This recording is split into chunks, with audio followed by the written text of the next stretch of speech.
Good morning and welcome to this Monday, May 9th, 2022 edition of Trading Places live at earningsbeats.com.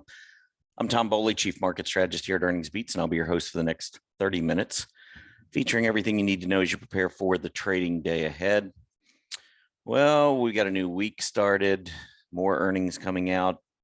Got a big inflation report on Wednesday. That'll be the CPI. I think it's going to show that the annual core rate of inflation dropped. And I think the reaction on Wall Street is what I'm most interested in. A year ago, so the CPI that comes out this Wednesday will be for April 2022. And all it does when you're looking at the annual rate is you add in the April 2022 reading and you take out the April 2021 reading. Well, April 2021 was when we first started to see the huge spikes. So April 2021, we saw core CPI rise 0.9%, which was, I think, the highest. We may have had a 1% hike or a jump, but I think 0.9 may have been the highest. Anyhow, the number that comes out this month is only expected to be 0.4. So if we just get what we're expecting, we're going to see the annual core rate of inflation at the consumer level drop by about 0.5%. Now you would think, okay, the market's anticipating that. They should be. I don't know sometimes that they are. I know I get a kick sometimes out of media headlines. They're like, oh, well, inflation dropped 0.5%. Well, that's what it was expected to do. But anyway, the key for me is going to be what Wall Street does with this information. So once we get this information, do we actually see money begin to rotate back toward growth stocks? Because historically, when we see inflation peak and start to come back down, that's when we tend to see that money rotate back into growth stocks. Inflation eats away at those future earnings of growth companies. So anytime you start talking about inflation, you normally will see growth stocks take a hit. Well, the opposite holds true as well. When we start to come out of an inflationary period, that's when we normally see these growth stocks do well. So that's going to be the big thing for me this entire week is, we finished on lows last week. It was a horrible week.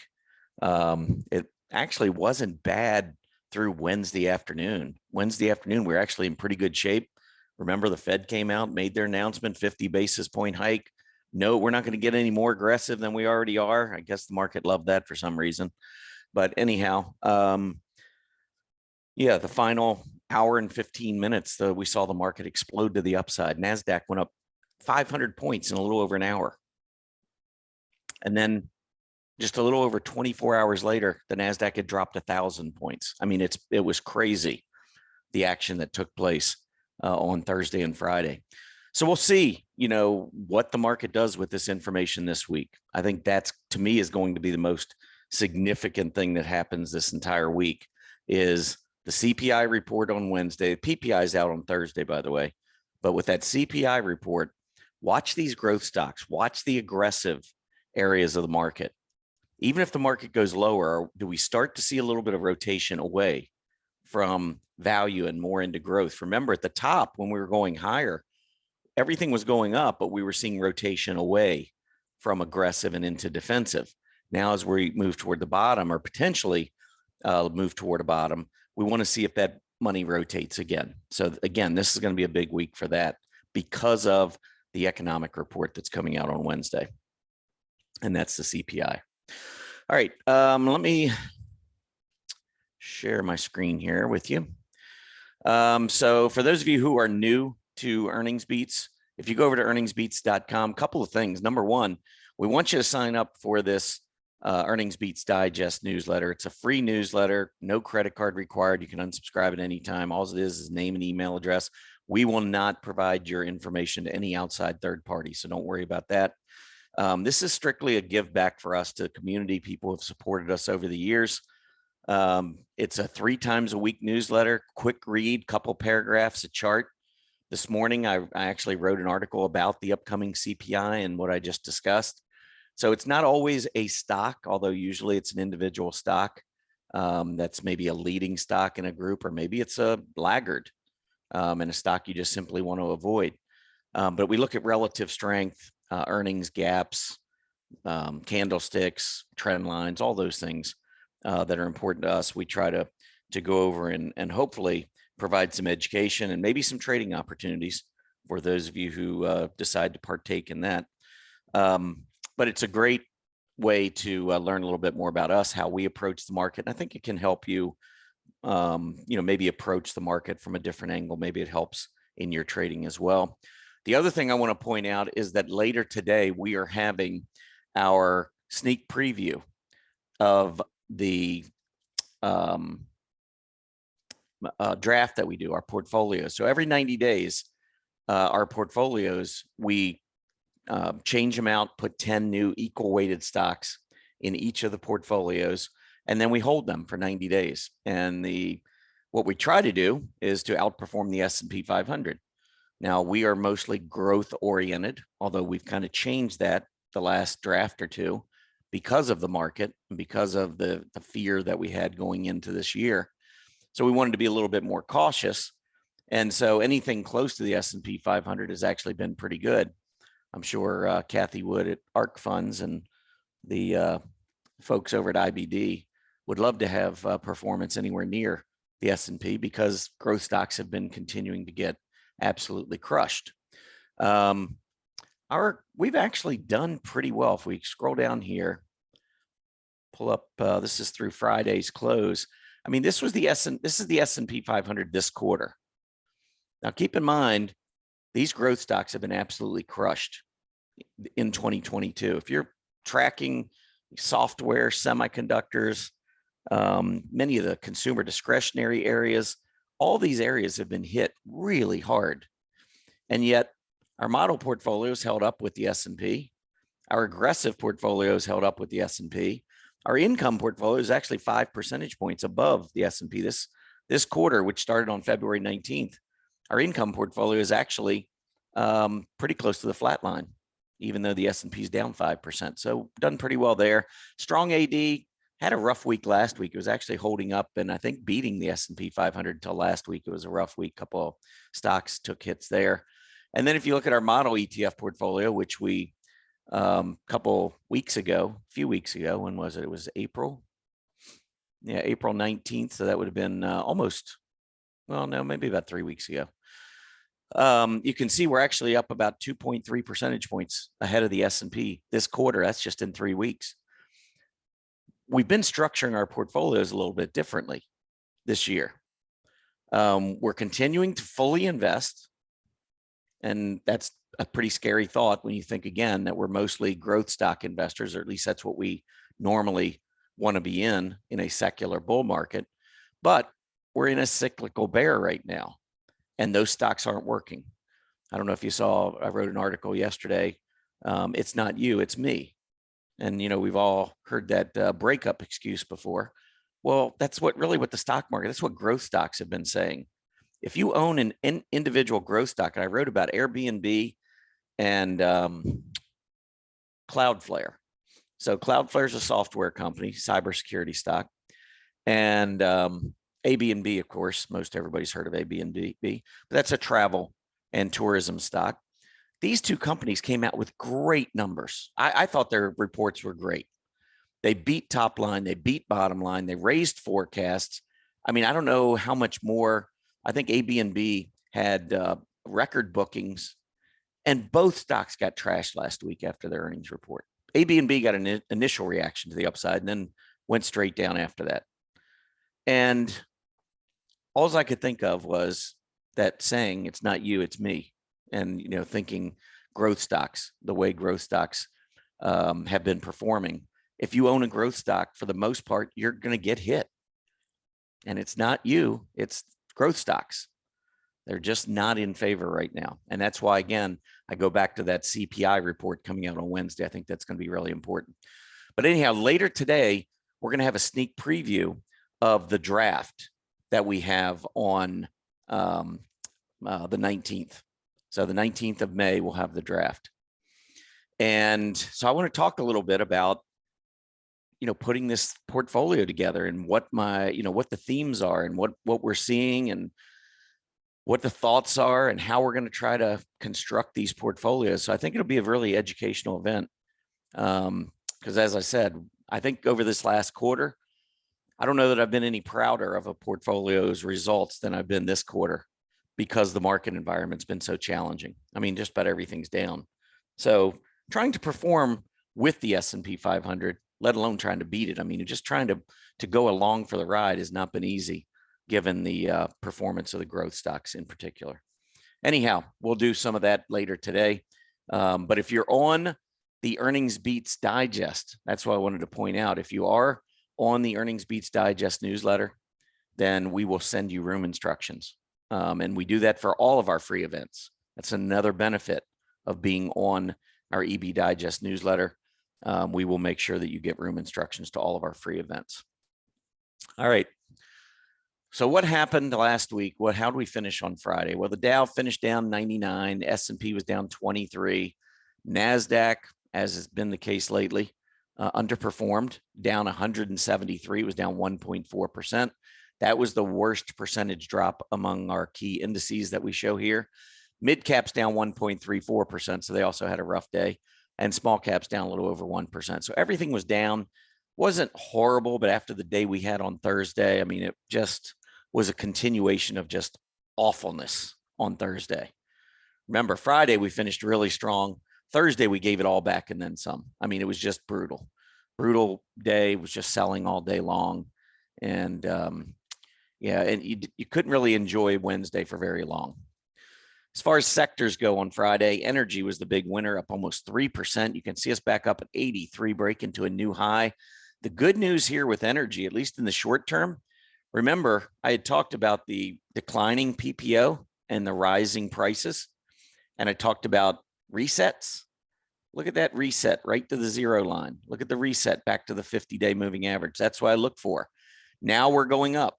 Some folks would look at this and say, oh, we're breaking out. We have a negative divergence. I don't look at it that way. I look at it as though once you get this reset, there is no momentum.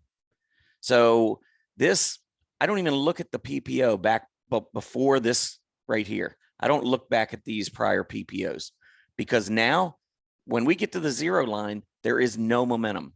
Your 12 period and 26 period moving average are exactly the same. Momentum is gone. It's squashed. So, okay, you had slowing momentum and it did its thing. It went back and it reset at the zero line. Now it's turning back up again. And the way to look at this, look back here when we went down to the zero line here and went back to the 50-day and we started up right here. Well, I can promise you when we broke out of these prior highs, this PPO would have been lower than these, but it didn't matter because we had reset. So as we were moving up, these pullbacks to the 20-day EMA are typically where you see support. And that's what we saw. You get the negative divergence and then you start looking for the 50. And it could be a signal of a long-term top. In this case, doesn't look like it was at all. And this is what I would expect in an uptrend. You test the 50, you reset the PPO, and then you start a new uptrend. So I think energy looks really good here. Am I a long-term fan of energy? No, I am not. Energy, materials, they kind of have their moments in the sun. Energy has been on a roll for quite a while, but remember, it was on a downtrend relative to the S&P for a decade. So yeah, it's coming back. It's come back a lot. In short term, I think it looks great, but just remember, and we've also got the dollar, which has been moving higher. Ultimately, if the dollar keeps going higher, I think we will put a lid on energy. Energy is going to be fine until growth stocks come back. When the growth stocks come back, I believe money is going to pour out of energy. So you can be in energy right now, but just make sure you have your stops in play. If you don't like what happened to growth stocks, I don't think you're going to like what's going to happen to energy down the road either. So keep that in mind. But for now, okay. Utilities came back down, hit the 50-day, also hit this double top breakout, went a little bit below it, but now starting to turn back up. I would expect utilities to do pretty well from here. A breakdown below 70 on a closing basis, you might want to be careful. Otherwise, I would expect it to maybe make a run back toward the highs we saw in April. Communication services been trending lower for quite some time. This one's going the opposite direction. So here you might have had a slight positive divergence. Looks like the PPO might have been slightly higher. Price is slightly lower. Well, we went up. We got the reset. 50-day test. PPO center line. Now look what's happening. And by the way, when we started going lower and when we first moved below here, you could have said, oh, positive divergence. That's not the way I treat this. Center line reset, you start the game over again. Forget about all this back here. Look what's happening. Going straight down, we bounce. What happens? We fail at the 20. Come back down again. This doesn't happen all the time. It's not successful like I just showed you on energy and communication services all the time. But in technical analysis, we're looking for probabilities. So if I see the XLC coming off a center line test on the PPO, been downtrending, rolls over, sets a new low, and the PPO starts to go back down again, I'm going to be looking for the 20-day to be resistance, that 20-day EMA. And in the case of energy, I'm going to look at it to be support. So as we pull back with the energy going higher, any kind of a pullback to that rising 20-day, that's where I would be looking for support. All right, materials down 1.4%, rough day on Friday as well. You can see that triple bottom down there just below $83. If you close below 82.5, that would not be a very good look. Then we got consumer discretionary down 1.25%, setting new lows, really not looking good here. And this is part of the problem with the market right now is the aggressive areas like communication services, like discretionary, like technology are all trending down below the moving averages, the 20 days below the 50, prices below both, and that's a downtrend. And as long as that continues, the stock market's going nowhere to the upside. It is going to continue to move lower as long as those three key groups trend lower. The 10-year Treasury yield, not a whole lot out this morning in terms of economic news. I find that to be a problem because then if there's no economic news, and usually Monday mornings are kind of light in terms of earnings reports. So what does that leave us to focus on? The chart, the technicals. And right now in the market, that is not good. You like that when you're in an uptrend. You don't like it when you're in a downtrend. There's nothing to focus on right now but an ugly chart. And it's Monday morning. Combination, not good for stocks usually.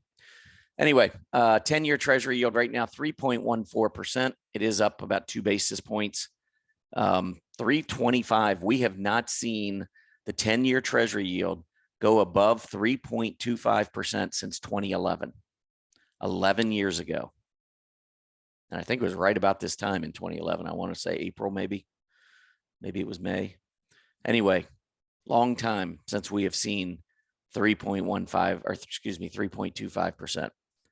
That would probably really spook the market. Now, I see a negative divergence here. We haven't gotten any kind of reversing candlestick yet, but you see the higher price and the lower PPO. I think we could see the yield pull back, especially if that CPI report on Wednesday comes out the way I think, and the expected market reaction. I would expect that folks would start buying bonds again when you see inflation rate, that annual rate coming back down. And of course, if they jump into bonds, that sends the yield lower. And that would also help this negative divergence play out. Whether or not that all happens, we'll see. No guarantees. Again, technical analysis, we're talking about probabilities. So I think we could see that yield drop, and I would expect growth stocks to get a lift from that. If they don't, that's a big warning sign to me. If we see the inflation rate subside, even temporarily, and we don't get a little bit of a pause in the selling of growth stocks, that would tell me heading into this draft that we want to be really careful with growth stocks. So anyway, got a lot coming up, a lot to think about there. Let's move on to the S&P 500. So here is the chart. This is how we finished last week. And in case you didn't notice, this close that we had, a 4,123, was the lowest close of 2022. Didn't have the lowest intraday. So the lowest intraday was back at the beginning of May. May 2nd, we put in the low of 4,062. And on Friday, we had 4,067. So we at least have seen support intraday at that level. So if we lose 4,062, then we are in new territory as far as 2022 goes. Back on January 8th at Market Vision 2022, I talked about the troubles that I thought lied ahead. At the time, the S&P was, close to its all-time high. I said I thought at a minimum we'd go back to 4,300. This was all the way back here. So we were probably somewhere around 46, 4,700, I guess, when we did Market Vision 2022. It would have been right here, maybe 4,650. But I was writing back at the end of the year about the market topping. Anyhow, I said 4,300 minimum. And what I was looking at was the potential. Let me get rid of this here. So as we went up, the pullback, where did this pullback come to? Close 4,300. So what I was expecting was at a minimum going down to 4,300. Well, 2 weeks after the event, we went down intraday below 4,300, but we held 4,300 and then we started back up again. But none of the signals really changed in terms of rotation. And so we remained pretty bearish, and you can see another breakdown occurred. And then in March, mid-March, remember we had all that in the money put premium. And by the way, if we struggle here over the next day or two, if we have another couple of bad days and break down again, we could have a similar situation setting up to March, where everything is in the money on the put side and almost nothing is in the money on the call side. And that could lead to a rally later this week, which, by the way, we've got that CPI report on Wednesday. We've got that negative divergence on the 10-year Treasury yield saying that rates could come down. All of that could play perfectly into a Max Pain surge later this week. Maybe. Going to talk about that one tomorrow night. We got our Max Pain event tomorrow night. Now, that's a members only. We do have a 30-day free trial, by the way. So if you wanted, you could come in, see our Max Pain event tomorrow, and get our actual portfolio stocks next week on the 19th, just by having a 30-day free trial. So this is a great time to come in and check out earnings beats. Anyway, I believe our Max Pain event is actually next Tuesday, just for clarification. Oh, you're right. My bad. I'm getting a week ahead of myself. So we have an event. We have the event tonight, though, correct? I got that one right? Correct, yes. Okay. Good thing somebody's watching out, keeping an eye on me. All right. And then Max Pain. Max Pain is always the Tuesday before the third Friday. So you got to count the Fridays first. And so Friday was the 2nd. No, the Friday was the 6th. That's right, because it's late this month. So Friday was the 6th, then the 13th, then the 20th. So the third Friday is the 20th, and then we backtrack. I was thinking, I got confused because it's such a late month this month. But yes, we'll be doing the Max Pain next month. So, and thank you for pointing that out, Aaron, because that does kind of impact that surge that I was talking about. I was thinking, okay, that would be pretty interesting to have that kind of surge right into options expiration, but I was off a week, so my bad. But we still may have that surge. We'll see. I mean, there's no doubt right now that there are a ton of in the money puts. Now, for me, I think it's a little bit too early to start thinking about that, because the market makers don't care about what happens the week before options expire. They only care about where they are when options expire. So if you start looking at it too early, I think you're probably doing yourself a disservice. So I wouldn't consider that in terms of the actual reaction to the CPI on Wednesday. So again, thanks, Aaron, for that clarification. But still, it'd be a great time to join Earnings Beats, because you'll get next Tuesday's Max Pain event, and next, what is that? I guess that would be on Thursday, the 19th, would be our draft. So you get both of those events next week, which are members only events, and you get them for free as part of the 30-day free trial. Anyway, there's your S&P 500. So watch this. Look at that failure at the 20-day, by the way. Typical. Look at see the PPO going down? There's the rise. We hit the 20, we fail. Here we were right at the center line, and we came back down and failed. That's what sent that momentum surging to the downside. But now we have failed. Last week's new low, we got a new low on the PPO as well.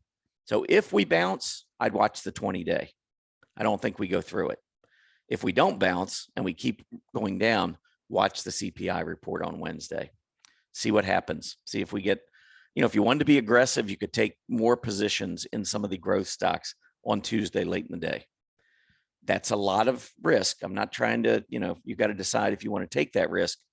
But if it does turn out that CPI number is lower than expected, rates come down, we could see a big gap up in growth stocks on Wednesday morning. So I'm just throwing it out there. Everybody has to decide what kind of risk they're willing to take in the market. If I did something like that, it would probably be, I don't know that I would do individual stocks. I might pick one or two stocks that I like, but just doing something with like the QQQ would be fine. I mean, you'd benefit. But again, completely up to you. I'm not a registered investment advisor, so I can't recommend or advise anyone to do anything. I just point out what I see on the charts, and then everybody, you can do what you feel is appropriate in your own situation. All right, looking at the sectors. So this was last week's reaction. So remember, we had big up the first half of the week, big down the second half of the week. The S&P last week was only down 0.21%. That kind of gets lost in the shuffle. You just think it was a horrible week. Well, it was a really good week until Wednesday afternoon, or through Wednesday afternoon. And then we gave it all away Thursday and Friday, and then it actually finished in negative territory. So it felt really bad. Now, the takeaways, I would say mostly it's a negative takeaway for me, because energy, which is more, I call it, energy materials to me are more neutral sectors. They're not offensive. They're not defensive. They're just neutral. They can go up or down in any market. Normally, offensive and defensive sectors are going to help us determine what's going on in the market, what's going on under the surface of the S&P 500. And that's what I look for. So last week's going nowhere actually resulted in both consumer groups dropping. And consumer spending is 2/3 of our GDP. So I don't like it when I see both consumer areas going down and discretionary going down faster. So that would probably be the primary takeaway for me, is that consumer stocks didn't do well last week, even though the market was kind of a wash for the week. Also, with interest rates booming, surging, you can see real estate took a pretty big hit. But this is a group I think could come back if rates drop later this week. So you got that. Anyhow, just wanted to point that out. Couple of groups. I'm going to be doing a your daily 5 over at Stock Charts later this morning. I've got to record one. And I think it'll be airing maybe at 1 o'clock this afternoon. I think if you go over here to Stock Charts TV and schedule down, go down, I think you're right there, 1 o'clock, your daily 5. So I'll be doing that at 1 o'clock today. So if you want to come over and check that out, feel free. But anyway, what I'm thinking about doing, I haven't come up with my 5 charts yet, but I know back in January, I kind of issued warnings about certain groups. One of them was software. And this is where we were. I think it was on January 7th, maybe, that I did your daily 5. So look at where software was back then, 5,400. Look at where it is now, 4,400. It's dropped 20% now in 3 months, 4 months, whatever. And what I was saying was, these are areas that, with money rotating away from growth, starting to rotate away, and me expecting the market not to have a good period, I was very cautious about software stocks. And you can see now what happened since. Now, I don't know if we're at a bottom or getting close to a bottom in software. What I can tell you is that every point that this index drops, we're getting closer to a very significant bottom. And I believe we're still in a secular bull market. And this is a group I want to own when the market rallies. So I'm licking my chops at software right now, but it just hasn't given us the sign yet to jump in. I mean, the safer plays are, like Microsoft. Microsoft would be a pretty good one. I think there's also Cadence Design, I think, is the one I'm thinking about. Let's pull this up on a relative chart.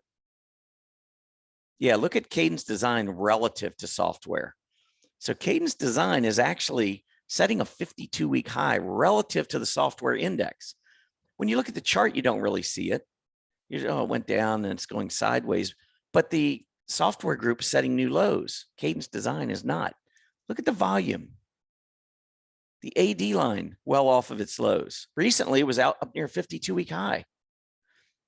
These are the types of stocks that I would be interested in. I think if the market begins to rally, I think Cadence is being accumulated. I think even when you look at like Microsoft, The AD line's come down a little bit, but just a month ago, it was at a 52-week high, even though the price action was still well below those prior highs. So we got all these bottoms coming in. Do they hold? I don't know. But I do think Microsoft, and look at Microsoft relative to the software index, 52-week high. So that's just give you a sense of maybe the things I would be looking for. So if I construct portfolios for our members for the next 3 months, if I put software stocks in there, they're going to be stocks like Microsoft and Cadence Design. I'm going to be looking for leaders. That way, if software turns and goes higher, that's great. I got a leader. If software keeps going down, maybe these will perform well enough to keep up with the S&P 500. Maybe they still go lower, but maybe they go down the same amount as the S&P and not as much as software. Anyway, just a few things to think about there. So that was software. I know another one that I talked about was footwear. Footwear, this is where we were back in January. Was close to 2,900. Now we're at 2,000. By the way, the market just opened. So we're at 2,000. So what is that? 900. That's over 30% decline. But this will take me perfectly right into three you must see. The first one I want to start with is Nike. So Nike, AD line, not very good. Its relative strength still holding up versus footwear. So not horrible. We saw that move in March. Now, of course, that was probably options related, but that's the only volume that's come in. It looked like there was some accumulation. Let's see what Nike's doing today. Down a little bit. But again, Nike, might be a possible play. Really what I want to see, though, is I want to see the group start to turn up. So this might be a stock that could be considered, well, it's not going to be in the strong AD because it doesn't have a strong AD. I don't know if they beat earnings either, because that's one of the things we look for is make sure companies beat in revenue and earnings estimates. So I don't know if it'll be included or not, but if my point here is if footwear rallies, we should see a rally in Nike simply because it's one of the leading stocks in the footwear area. All right, so that's one of the three you must see. Let me see. I'll give you the last two here. These are all Dow stocks, by the way. Let's take a look at American Express. So American Express recently in the consumer finance area set a 52-week high on a relative basis, nearly tested it again just a couple of weeks ago. Now we have pulled back just recently, but it's been on fairly light volume. I still think American Express looks pretty good. Again, think about the market we're in. The S&P 500 setting new lows. American Express is not setting new lows this year. It's actually got rising lows. So American Express, I think, looks good. It's just not immune to the selling. If the market keeps going down, it's probably going to go down with it. But maybe a better question is it going to outperform the S&P 500? It did back at the beginning of the year, had a period going down, but I think overall, I would say it's doing pretty well relative to the S&P. So if I had to own stocks, and I don't have to, nobody's forcing me to, but if I had to own stocks, AXP is one that it would be okay for me. They pay a nice dividend. They're going along for the ride with the S&P. So if the market goes up, though, they should benefit. If the market goes down, it's not going to be as bad as a growth stock, we would hope. And then the last one I have for you is Walmart. Walmart actually, until the last 2 weeks, was doing amazingly well. Had broken out. You can see the AD line had moved to about a 6-7 month high. We have pulled back, but we're getting a 50-day test. That could be a good thing here for Walmart. Look at Walmart relative to the S&P 500. Look at Walmart relative to its personal product peers. Really good action out of Walmart.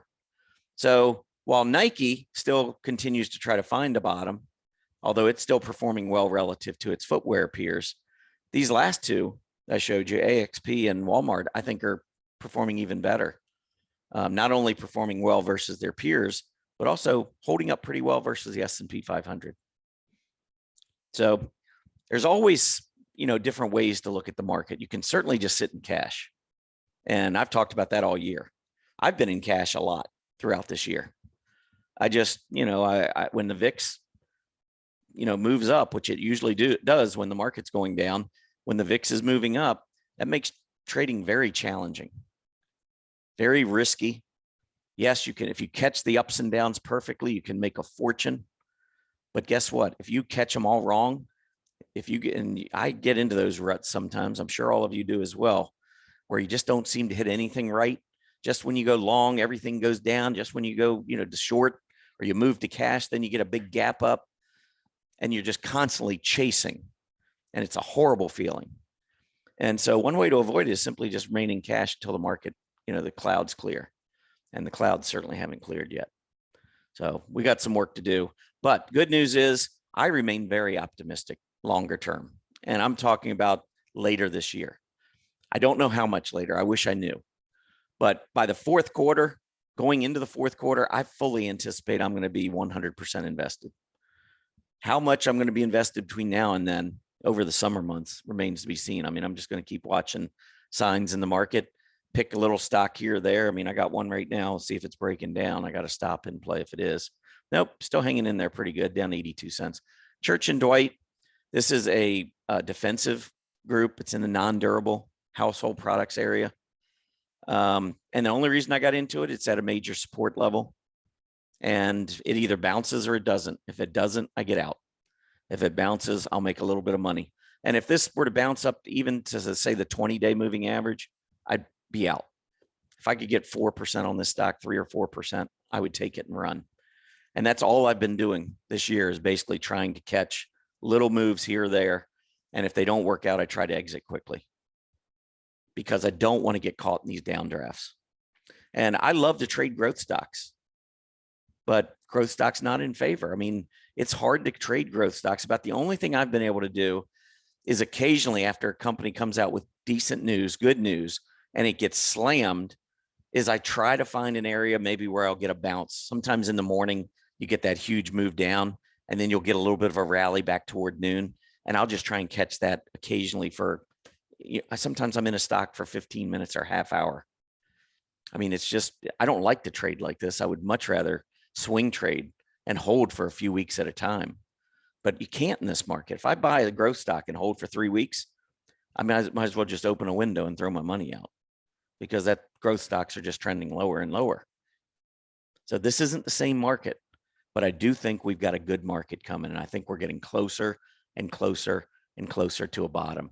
Just when everybody else starts talking really bearishly and everybody in the options market starts playing puts, that's when I'm going to quietly move back in on the long side. Not so quietly. I'll make sure all of our Earnings Beats members are well aware. All right. Anyway, that's it for me. Let's take a quick look at the market. I know futures were just horrible this morning. NASDAQ down 200, Dow down 469, S&P down 66. There's 4,056. We're below that 4,062 number. So we have set a new low. VIX up 10% back to 33. At this level, you got to be careful. This is when the impulsive selling kicks in. When you look at a day like last Thursday, where the market just keeps going down, down, down. When you start climbing, the VIX starts climbing into the 30s. It's a lot of times it's just these big swooshes to the downside. So with a VIX at 33, I am very comfortable being in cash, because, we could see a bottom with the VIX at 33, but we could also see the VIX go to 43. And I want to tell you, if the VIX goes from 33 to 43, it's not the same for the market as when the VIX goes from 23 to 33. It's like selling on steroids from 33 to 43. And if it goes to 50, then it's even more on steroids with kerosene poured in. So you got to be really careful when the VIX gets this high. So we'll see what happens. Again, maybe we get the rally, maybe we get a bigger sell-off. If you're trying to trade it, I wish you the best of luck. It's just really hard to do.